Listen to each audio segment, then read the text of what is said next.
I'ma jump off the roof. Hey guys, it's me, Asia Page. If you're new here, welcome to my channel, and if you're not new, then welcome back. For this video, I am going to be telling you guys a couple of things people do not tell you about labor and delivery, and if you're interested, then keep on. Okay, so everything that I do tell you guys in this video is what happened to me. It may not happen to you. You guys may not experience the same thing, but this is what happened to me during my labor and delivery that nobody told me was going to happen until I had to go through it myself. So when I asked for epidural, it took them a good 2 hours before they actually was able to give it to me, because they wanted to make sure my fluid level was fine and I was hydrated enough to take the epidural. And then when they did give it to me, after they made sure everything was fine with me, I thought that when they gave me that big old long needle that it was going to hurt, but honestly I didn't feel anything at all.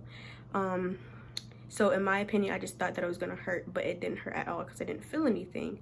And after they gave me the epidural, it started kicking in. I'll say probably like 10-15 minutes later, it started kicking in for me. One thing that I did not know that was gonna happen since I had the epidural is that I was going to start shaking a lot, like nonstop, after I gave birth. After I gave birth, I thought something was wrong with me. I just kept shaking. I couldn't stop shaking, and they said it was normal, but no one tells you that after you have epidural, you know, you're gonna start shaking like crazy, because they didn't tell me that. That's something I had to experience by myself. When you have the epidural, like, to me, like, I thought getting the epidural I couldn't feel anything, right? That was wrong, because it's a different type of pain you have when you're on epidural. It's not like you can feel the whole thing, but you still feel pressure, and the pressure hurt pretty bad to me still, because I guess I have a low tolerance to pain, and it was a no-go. It was a no-go for me. They had to use the vacuum, but it was still a vaginal delivery, you know what I mean? But I didn't ask them to use the vacuum. She just suggested it, and I said, yeah. I don't know how people can do it without using epidural at all, because with the epidural, I was still in pain. Like, your girl was still in pain, y'all. And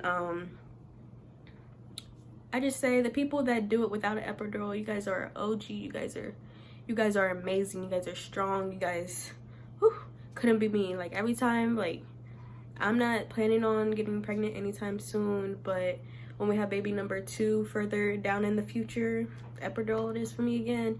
But I just know more on what to expect, you know? Like, I'm not, I pray I don't have to ever do it, like, without epidural, because epidural was kind of like a lifesaver, but I still felt the pain. But imagine what the pain would be without an epidural, because I don't know how people do it. If you did that, give yourself a big pat on the back, because you guys are amazing. You guys are really, really amazing. One thing that no one tells you is that after you give birth, it's like you're having another birth all over again, because they have to push your placenta out, and that's not a good feeling either, because it's like once they push it out, you still feel like, because you can feel your stomach, so they're putting pressure on your stomach, and then once it comes out, it feels like you're giving birth again to a whole nother baby. So after you give birth, you're gonna bleed for a long time. I'm still bleeding, but I'm only like, what, a week and a half after giving birth.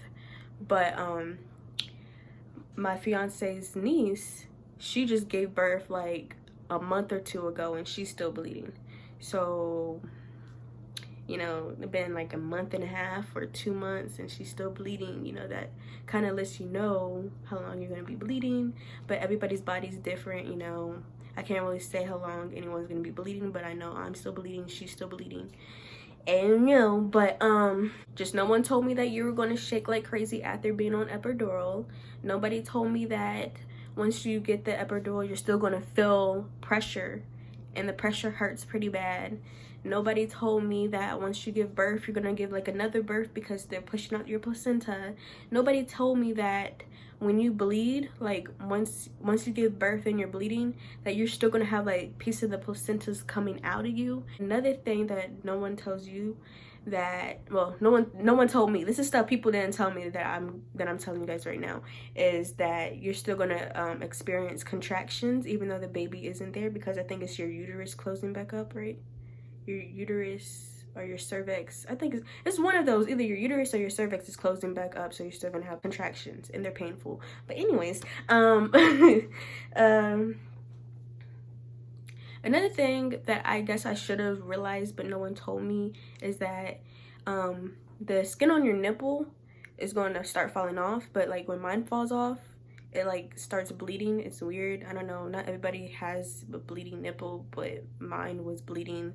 And but your skin on your nipple is supposed to fall off supposedly, or a lot of people go through that, I don't know, but mine bleeds, and you know, it's going through the healing process right now. But I honestly love the experience.